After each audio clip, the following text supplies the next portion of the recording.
అందరికీ నా నమస్కారాలండి. ఇప్పుడు ఈ వీడియోలో మనం 'a portrait of the artist as a young man' by James Joyce రాసినటువంటి ఈ 'portrait of artist as a young man' అంటే ఏంటంటే, ఆర్టిస్ట్ ఎవరైతే ఉన్నారో అతను యంగ్ మ్యాన్‌గా ఉన్నప్పుడు ఉండేటటువంటి చిత్రం ఎలా ఉంటుంది? ఇది స్ట్రీమ్ ఆఫ్ కాన్షియస్‌నెస్ అనే పద్ధతిలో చెప్పబడింది. యాక్చువల్‌గా ఇది చదువుతుంటే అర్థం కాదు. ఏం చెప్తున్నాడు? ఏంది? ఏం కథ? అర్థం కాదు. కారణం ఏందంటే, ఒక మనిషిలో మెదులుతున్నటువంటి భావాల్ని పైకి చెప్పేటటువంటి కథాకథనంతో ఈ నవల అయితే ఉంటుందన్నమాట. యంగ్ మ్యాన్ ఎవరు ఇందులో యంగ్ మ్యాన్ అంటే, స్టీఫెన్ అనేటటువంటి వ్యక్తి ఉన్నాడు. స్టీఫెన్ డెడాలస్. ఈ స్టీఫెన్ డెడాలస్ ఎవరో కాదు, జేమ్స్ జాయిస్ యొక్క ప్రతిరూపం. ఎలా ఉంటాడు జేమ్స్ జాయిస్? అదిగోండి, ఇది జేమ్స్ జాయిస్ యొక్క రూపం అన్నమాట. ఇట్లా ఉంటాడు. ఇతని గురించి రాయబడిందే ఈ యొక్క 'portrait of the artist as a young man'. Stephen Dedalus అనేటటువంటి క్యారెక్టర్ ఉంటుంది. ఈ క్యారెక్టర్ ఎవరో కాదు, జేమ్స్ జాయిసే. ఇంకో రకమైన పోలిక ఉంటుంది. స్టీఫెన్ డెడాలస్. డెడాలస్ ఒక ప్రాచీన కాలంలోని ఒక ఆర్టిస్ట్ అనమాట అతను. తాను ఏందంటే, తన యొక్క ఏదైతే ఆర్ట్ ఉందో దానికోసం ఏ బంధాలొద్దు, ఏ బంధుత్వాలొద్దు, ఏమీ వద్దు. ఫ్రీగా ఉండేవాడే ఆర్టిస్ట్ కాగలడు అనే నమ్మకంతో వెళ్ళిపోయేటటువంటి ఆహ్, విధానంలో ఉంటారు ఈ ముగ్గురు. ఎవరైతే ఉన్నారో జేమ్స్ జాయిస్ కానివ్వండి, స్టీఫెన్ కానివ్వండి, అండ్ డెడాలస్ అనేటటువంటి ఒక ప్రాచీన క్యారెక్టర్, రెట్రో క్యారెక్టర్ కానివ్వండి. ఈ విధంగా ముగ్గురి యొక్క ఆలోచన విధానాలు ఒకే రకంగా ఉంటాయి. ఏందంటే, ఆర్టిస్ట్ అనేవాడు ఒంటరిగా ఉంటాడు. ఆర్టిస్ట్ అనేవాడికి ఈ కుటుంబ బాధ్యతలు, బరువులు ఇయన్నీ ఉండకూడదు. ఫ్రీడమ్ ఉండాల. అంతా కూడా స్వేచ్ఛ ఉంటేనే ఆర్టిస్ట్ అనేవాడు మనగలుగుతాడు. అలాంటి ఆర్టిస్ట్ యంగ్ మ్యాన్‌గా ఉన్నప్పుడు అతని మొహం ఎలా ఉంటుంది? అది మనం చూసాం. జేమ్స్ జాయిస్ 1882 నుంచి 1941 మధ్యలో ఈయన జీవించడం జరిగింది. Famous Irish writer. ఐర్లాండ్‌కి సంబంధించినటువంటి వ్యక్తి. He is considered one of the most important writers of 20th century. 20వ శతాబ్దపు రచయితల్లో ఎన్ని ప్రముఖమైన వ్యక్తిగా గ్రహిస్తారు. Joyce wrote many famous books. చాలా ఫేమస్ బుక్స్ రాశారు. ఇప్పుడు మనం చెప్పుకునేటటువంటి 'a portrait of artist as a young man' అనేది చాలా యూనివర్సిటీస్‌లో ఉందన్నమాట. ఎంఏ ఇంగ్లీష్‌కి, బీఏ స్పెషల్ ఇంగ్లీష్‌కి చాలా యూనివర్సిటీస్‌లో ఇదైతే ఉంది. ఎస్సే రాసుకోవడానికి విధంగా దీన్ని రూపొందించడం అయితే జరిగింది. ఆ విషయాన్ని గమనించండి. 1922లో యులిసిస్ రాయడం జరిగింది. 1914లో డబ్లినర్స్ రాయడం జరిగింది. 'A portrait of artist as a young man' ఏదైతే మనం చెప్పుకుంటున్నామో 1916లో రాయడం జరిగింది. అండ్ ఫినెగాన్స్ వేక్ 1939లో రాయడం అయితే జరిగిందనమాట. ఇవి ముఖ్యమైన రచనలు. తేదీలు, ఈ ఇయర్స్ అవన్నీ ఏమి వేయాల్సిన అవసరం అయితే లేదు. Just Ulysses, Dubliners, 'portrait of artist as a young man' మనకి పాఠ్యాంశం ఉంటుంది కాబట్టి అది రాసేస్తాం. Finnegans Wake. He is known for his unique writing style which explores the human mind and thoughts. ఇది స్ట్రీమ్ ఆఫ్ కాన్షియస్‌నెస్. అంటే మనిషి యొక్క ఐడియాస్ అన్నీ కూడా మనకు బయటికి యథేచ్ఛగా చెప్పేస్తాడనమాట. జనరల్‌గా మనిషి ఏందంటే చాలా కట్టుబాట్లకు లోనై ఉంటాడు. పొలిటికల్ కానివ్వండి, ఎకనామికల్ కానివ్వండి, రిలీజియస్ కానివ్వండి, సోషల్ కానివ్వండి, ఇట్లా ఒక్కొక్క రంగంలో రాజకీయంగా అతనికి కొన్ని సిద్ధాంతాలుంటాయి. ఆర్థికంగా కొన్నుంటాయి. మరి మతపరంగా కొన్నుంటాయి. అలానే సాంఘిక పరంగా కొన్నుంటాయి. వీటన్నిటి మధ్యలో మనిషి నలిగిపోతా ఉంటాడు. ఇప్పుడు ఇక్కడ ఉండే క్యారెక్టర్ ఏదైతే 'portrait of the artist as a young మ్యాన్‌లో' స్టీఫెన్ కూడా అంతే. ఒక క్రైస్తవ మతంలో ఉంటాడు. ఇతను ఉన్నప్పుడు చిన్నతనంలో స్టీఫెన్ చిన్నప్పుడు as he grows up and discovers who truly is. యాక్చువల్‌గా చిన్నతనం నుంచి పెద్దయ్యేదాకా. ఇదేంటంటే బిల్డింగ్స్ రోమన్ అంటారు. Bildungsroman roman. అంటే ఒక కథా రచయిత లేదా ఒక ఎవరైనా గాని ఒక వ్యక్తి హీరో చిన్నతనం నుంచి పెద్దయ్యేదాకా గనక చెబితే దాన్ని బిల్డింగ్స్ రోమన్ అంటారు. ఇదే పద్ధతిలో సాగుతుంది ఇది. చిన్నప్పుడు ఇతనేందంటే క్యాథలిక్ మతంలో ఉంటాడనమాట. As a small child, Stephen listens to his father's stories and has captured thoughts about his family, school, and world around him. చిన్నతనంలో వాళ్ళ నాన్న కథలు చెప్తా ఉండేవాడు. ఏది క్యాథలిక్ మతానికి సంబంధించి, క్రైస్తవ మతం అది. దానికి సంబంధించి చెప్తా ఉండేవాడు. ఇతని ఆలోచనలు మాత్రం ఆ కథలు వినేటప్పుడు ఆ కథ మీద ఉండేది కాదు. రకరకాలన్నమాట.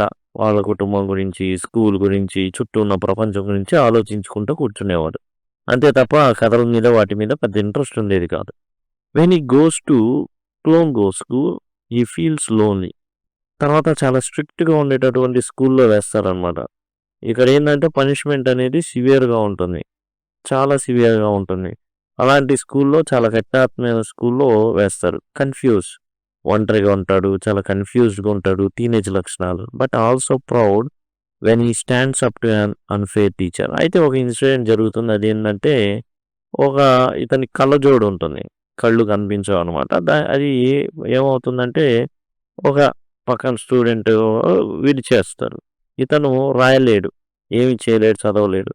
అలాంటి పరిస్థితిలో అటువంటి సంఘటన టీచర్ పనిష్మెంట్ అనేది జరుగుతుందనమాట. దానికి వ్యతిరేకంగా రెక్టర్ ఎవరైతే మెయిన్ పర్సన్ ఉంటాడో హెడ్ ఆఫ్ ది ఇన్స్టిట్యూషన్ అతనికెళ్ళి రిపోర్ట్ చేస్తాడనమాట. మిగతా వాళ్ళు భయపడితే. అక్కడి నుంచి అతని వ్యక్తిత్వం అనేది రూపొందడం స్టార్ట్ అవుతుంది. As he grows older Stephen's family struggles with money.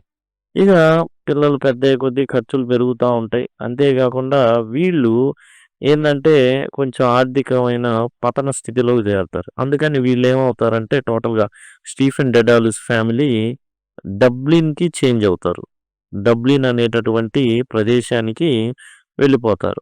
He starts falling in love with a girl name Emma. అక్కడ స్టీఫెన్ డెడాలస్ ఈమా అనేటటువంటి అమ్మాయి ప్రేమలో పడతాడు. He writes her poems. ఆమె గురించి పోయమ్స్ రాస్తాడు. అట్ ద సేమ్ టైమ్ అంటే ఆమె ప్రేమ ఉత్తరాల్లాగా రాస్తుంటాడు poems. At the same time he feels lost and begins visiting prostitutes. ఇక అతను ఏంటంటే ఇక టీనేజ్ వ్యామోహం వాటి నుంచి చిన్నగా బయటపడడం. ఇక ఏంటంటే నార్మల్గా ఏదైతే అట్రాక్షన్స్ ఉంటాయో వాటి నుంచి తప్పించుకోలేక వేశ్య గృహాలని సందర్శించడం prostitutes which fills him with guilt. ఇలాంటివి చేసేటప్పుడు ఏంటంటే కొంచెం నేరారోపణ ఉంటుంది. మనస్సాక్షి ఒప్పుకోదు. చేస్తుంది తప్పు అని గద్దిస్తుంది. నేరారోపణ చేస్తుంది. అలాంటి పరిస్థితుల్లో అతను ఏంటంటే చాలా గిల్టీగా ఫీల్ అవుతాడు. అది నేను చేస్తుంది ఏంటి తప్పు కదా, ఒక అమ్మాయిని ప్రేమించా, సరే అవి వర్కౌట్ అవని పక్షం ఉండుండొచ్చు. బట్ ఇలా సందర్శించడం వేరే వేరే వాళ్ళ తిరగడం అంత కరెక్ట్ కాదేమో. A powerful religious retreat scares him into changing his ways. ఆ సమయంలోనే సభలు జరుగుతాయి. క్రైస్తవ మహాసభలు ఇలాంటివి ఉంటాయి కదా. ఆ సభలు జరిగినప్పుడు అటెండ్ అయినప్పుడు ఇంకా భయం వేస్తుంది. చేస్తుంది తప్పు అనేది తెలుస్తుంది. For a while he tries to be pure and devoted to God. So కొంత టయానికి చాలా స్ట్రిక్ట్‌గా ఉన్నటువంటి ఎన్వైరన్మెంట్‌లో నుంచి ఆ తర్వాత డబ్లిన్‌కి రావడం, ఈమాతో ప్రేమలో పడడం, తర్వాత వచ్చేసి వేశ్యలతో తిరగడం. ఇయన్నీ కూడా ఏందంటే తప్పుగా అనిపించింది. అదే టైంలో ఏదైతే రిలీజియస్ రిట్రీట్ జరిగిందో అంటే సభలు, సమావేశాలు జరుగుతాయి కదా! అవి ఇంకా భయపెట్టినాయి. నరకానికి పోతావు. తర్వాత వచ్చేసి ఇది మంచి పద్ధతి కాదు. ఇట్లాంటివి. దాంతో ఫర్ ఎ వైల్ కొంతకాలం పాటు he tries to be pure. స్వచ్ఛంగా ఉండడానికి, పరిశుద్ధంగా ఉండడానికి చాలా చాలా ప్రయత్నించాడనమాట. అట్లానే భక్తిగా ఉండడానికి ట్రై చేశాడు. One day A priest suggest he might become one himself. ఒకసారి ఏం జరిగింది అంటే ఒక రోజున ఎవరైతే ఆ సభలు సమావేశాలు ఉన్నటువంటి పూజారి, పాస్టర్ గారు అంటారు కదా, పిలిచేసి నువ్వు పాస్టర్ అవ్వు, నువ్వు పాస్టర్ అయితే బాగుంటుంది అనేసి స్టీఫెన్ డెడాలస్కి ఏం చేశాడంటే ఆయన సూచన ఇచ్చాడు. జనరల్గా ఇక్కడ మనం చూసినట్లయితే రకరకాల కారణాలు ఈ స్టీఫెన్ డెడాలస్ని వెంటాడుతున్నాయి. అతని ఆర్థిక కారణాలు డబ్లిన్కి వచ్చేటట్టు చేసినాయి. అతనికి ఉన్నటువంటి ఫిజికల్ రీజన్స్ ఏవైతే వలన ఈమెలో ప్రేమ పడేటట్టు చేసినాయి, వేశ్యలతో తిరిగేటట్టు చేసింది. ఇప్పుడు రిలీజియస్ రీజన్ అదేంటంటే పాస్టర్. ఇక్కడ but Stephen realizes he does not want a life of religious devotion. ఈ విధంగా భక్తిపరుడుగా మతంలో మునిగి తేలడానికి అతను సిద్ధంగా లేడు. He wants to be free. చాలా చాలా స్వేచ్ఛగా ఉండాలి తన జీవితం. ఎటువంటి బంధకాలు, బాధ్యతలు అసలు ఉండకూడదని భావిస్తున్నాడు. ఈ ఫైండ్స్ జాయ్ ఇన్ ఆర్ట్. అతన్ని ఈ ఆర్ట్ ఏదైతే ఉందో, పోయట్రీ ఏదైతే ఉందో, బ్యూటీ ఏదైతే వాటిల్లో ఆనందం వెతుక్కుంటున్నాడు. అంటే రాయాలి, ఏదో కొత్తగా రాయాలి, ఈ విధంగా ఒక ఆర్టిస్ట్ అవ్వాలి అట్లా అనమాట. At university Stephen becomes confident and passionate about his ideas. తన ఆలోచనలు ఏవైతే ఉన్నాయో వాటి వైపుగా చాలా కాన్ఫిడెంట్గా, ప్యాషనేట్గా అంటే చాలా ఉద్రేకంగా వెళ్ళాడు. He debates with friends and dreams of becoming writer. ఇక స్టీఫెన్ డెడాలస్ ఏం చేశాడంటే తను ఎట్లాగైనా సరే జీవితంలో ఒక రైటర్ అవ్వాలి. రైటర్ అవ్వాలంటే ఎలాంటి ఉండాలి, దానికి అతని దగ్గర కొన్ని థీరీస్ ఉన్నాయి. ఎట్లా అంటే ఒంటరిగా ఉండాలి, ఫ్రీగా ఉండాలి, ఎటువంటి బాధ్యతలు ఈ ఉండకూడదు. ఈ decides to leave Ireland to follow his own destiny. తన యొక్క విధి ఎట్లా రాతుందో దాన్ని ఫాలో అవ్వాలని అనుకున్నాడు. దానికి ఐర్లాండ్ని విడిచిపెట్టడమే మార్గం అనుకున్నాడు. అంటే తను ఏదైతే ఉన్నాడో అక్కడ ఉండకూడదు. He believes that true artist must be free from family, country and religion. అసలు నిజమైన ఆర్టిస్ట్ ఎవరు అంటే అతను తన కుటుంబానికి దూరంగా ఉండాలా, దేశానికి దూరంగా ఉండాలా, మతానికి కూడా దూరంగా ఉండాలి అనేసి నిర్ణయించుకున్నాడు. అది థియరీ అనమాట. In the end Stephen chooses his own path. తనకు నచ్చిన మార్గాన్ని స్టీఫెన్ డెడాలస్ ఎన్నుకోవడం జరుగుతుంది. Is determine to create something great through his words. తను చాలా గొప్పోడిగా అవ్వాలి అనేది అతని యొక్క విధానం. The novel is about finding own self, the struggle between duty and freedom. It shows the power of heart to shape a person's life. చూడండి, ఇక్కడ మొత్తం మనం చూస్తే స్టీఫెన్ బాల్యకాలం నుంచి, చిన్నప్పటి నుంచి ఇతను క్రైస్తవ మతానికి చెందినవాడు. క్యాథలిక్ కులం అంటే క్యాథలిక్ అంటారు కదా, క్యాథలిక్స్కి సంబంధించిన వ్యక్తి. సో తండ్రి ఏం చేసేవాడంటే కథలు చెప్తుండేవాడు. మనోడికి దాని మీద ధ్యాస ఉండేది కాదు. అచ్చంగా పక్కన ఉండే అన్నిటి గురించి ఆలోచనలు వస్తూ ఉండేవి. రకరకాల ఆలోచనల్లో మునిగి తేలేవాడు. అయితే మంచి క్రమశిక్షణ కలిగిన స్కూల్లో వేయడం, అక్కడ కూడా క్రమశిక్షణ ఉన్నా కానీ చాలా వైపరీత్యాలు జరుగుతూ ఉంటాయి. అయితే ఇతన్ని ఓ టీచర్ శిక్షించడం, దానికి ఎదురు నిలబడి కంప్లైంట్, వేరే వాళ్ళు ఎవ్వరు కూడా కంప్లైంట్ చేయరు కానీ ఇతను కంప్లైంట్ చేయడం, అక్కడి నుంచి ఈ పందా అనేది మారుతుంది అతన్ని. అయితే ఆర్థిక కారణాల రీత్యా డబ్లిన్కి రావడం, అక్కడ ఈమా అనేటటువంటి అమ్మాయి ప్రేమలో పడడం, ఈ శారీరక ఏవైతే వ్యామోహాల వలన ఏం చేస్తాడంటే వేశ్యల చుట్టూ తిరగడం, తర్వాత ఇది తప్పు అని తనకు అనిపించడం, అలానే రిలీజియస్ రిట్రీట్స్ ఏవైతే ఉంటాయో వాటిలో పాల్గొనడం ద్వారా ఇది తప్పు, దేవునికి నచ్చదు, ఇవన్నీ తెలుసుకున్న తను కొంచెం పరిశుద్ధంగా దేవునికి లోబడి ఉండడానికి చాలా ప్రయత్నిస్తాడు.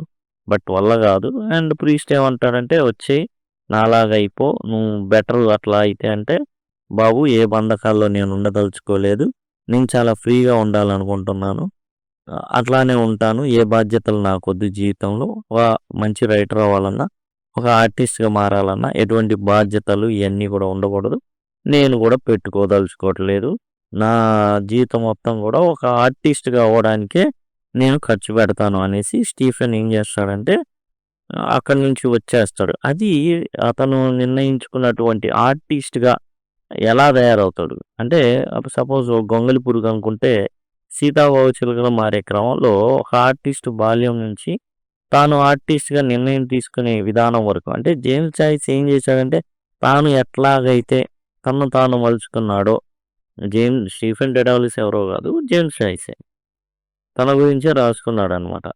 డెడాలస్ అనేటటువంటి క్యారెక్టర్ని గ్రీకుల నుంచి ఆడ నుంచి తీసుకున్నాడు. ఉదాహరణ అతను కూడా అంతే, తను ఏదైతే ఆర్టిస్ట్ అవ్వాలనుకున్నా అన్ని వదిలేశాడు. అలానే జేమ్స్ జాయిస్ నేను వదిలేసుకున్నా. ఇక్కడ కూడా స్టీఫెన్ డెడాలస్ క్యారెక్టర్ ఏదైతే ఉందో portrait of artist as a young man, దాంట్లో కూడా అన్ని వదిలేసుకున్నాడు. అది పరిస్థితి టోటల్గా ఇదండి. And the portrait of artist as a young man గురించిన పూర్తి ఏదైతే ఉన్నది జనరల్గా చదివితే అర్థం కాదు, ఎందుకంటే థాట్స్, ఇది స్ట్రీమ్ ఆఫ్ కాన్షియస్నెస్, అంతరాత్మ ప్రబోధపు మాటలు వస్తూ ఉంటాయి, మనకు అర్థం కాదు, ఏంటి కథ ముందుకు నడవదు అని అనిపిస్తుంది. సో ఇది టోటల్గా a portrait of artist as a young man. రకరకాల యూనివర్సిటీల్లో, చాలా యూనివర్సిటీల్లో ఈ పోర్షన్ అయితే మాత్రం ఉంది. Thank you, thanks lot.